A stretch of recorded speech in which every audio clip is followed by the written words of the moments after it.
Hello and welcome to Trojan Talk. I'm your host, Aaron Taylor. Today we'll be discussing the upcoming production of Flyin West, and my guest today, director of the show, Quinton Cockrell. Quinton, as always, thanks for joining us here today. Thanks for having me, as always. And when you're here, you're talking about a show, and it's usually an interesting and innovative show in the regard and relevant show, as we'll talk about here in a second. Flyin West. Tell us a little about Flyin West. Flyin West is about what takes place in 1898 in a town called Nicodemus, Kansas. And it's historical. It's about three black women who set out from Memphis, and they end up in Nicodemus, Kansas, and they're wheat farmers. And they've formed sort of a family with their neighbors and with the townspeople. And it's truly about how they try to hold on to what they've got and how important that land is to them. And of course, one would think with the historical setting there and the time period that there will be potentially race issues involved with this. So most definitely. The Homestead Act that gave away 320 acres to anybody who wanted basically to expand the United States. That was in 1860. But after the Civil War, during Reconstruction, some of the Jim Crow laws just sort of drove black people out, and so they became part of that Western expansion. And so this kind of historical setting there. And bring in, and you mentioned there's three. So so are we looking at a small cast here? Because you just mentioned three there. Small. So it's only six people. They're the three sisters and an older woman that who sort of serves as the soul of this play, who has all the good advice, and then the romantic interests of two of those sisters. So a small cast, kind of an intimate setting there. But let's go back to the historical aspect of it, and you talk about the Jim Crow laws, and we've had you here before. We talked about relevance of your plays to what's going on in the world, and I kind of feel that there's a little bit of relevance to what's going on in the world right now. Most certainly.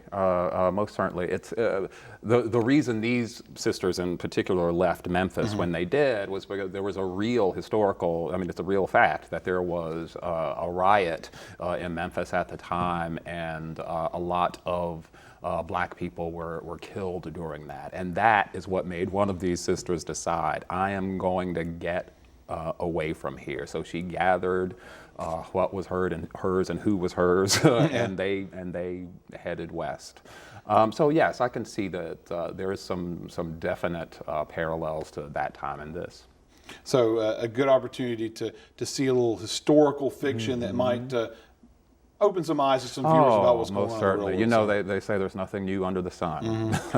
Now, but there is something new about this play, though. Yes. And the fact that even though folks get to enjoy it here in Troy, some of our neighbors down the road, down 231, will get a chance to see this in their neck of the woods. Talk about that. We are taking this to the Dothan campus. To the city of Dothan, but the Dothan campus is sponsoring us. And we are doing it at the Dothan Opera House, which we're very excited about. I saw it last week. It's such a beautiful space. And we're taking it down there for two performances, one in the afternoon and one in the evening on Tuesday, October 4th. So we're very, very excited about it. We've been trying to, to spread the wealth a little bit for a while. And I know it's got to be exciting to open new eyes to what the theater is doing here, and the fact that you can show off what you've done to some potentially new audience down there. Most certainly. We're so proud. I am very proud of all of my students, but right now, particularly in the students that are working on this production, and not just the actors. We have a student costume designer.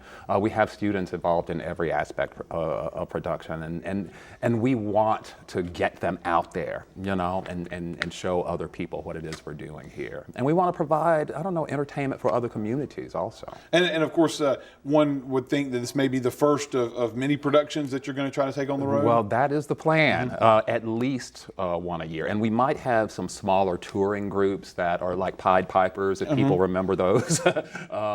Things like that might happen later. To be able to go on around and do some things. So, but once again, some outreach, getting some more eyes and more audience members on the work that's being done in theater and dance here at Troy University. Now, if anyone is interested in the Troy campus performance, when and where can they check it out? We open on Thursday the 29th. So it's the 29th, 30th, and 1st. That's Thursday, Friday, Saturday. They can go to troytheater.org and get tickets there, or they can find the phone numbers for the box office there. All right, so those 3 showings there, and then once again, information about that for any of our Dothan viewers that want to check it out. They can check out on troytheater.org and find information about that as well. So. Or go to the Dothan Opera House site, and all the information is there. We're looking for an audience in Dothan. Oh, then hopefully you have a packed house at the Opera I House. hope so. We'll break a leg with the performance both here in Troy and in Dothan. Thank you, Aaron. Thanks for joining us. All right, thanks. And thank you for joining us on today's edition of Trojan Talk.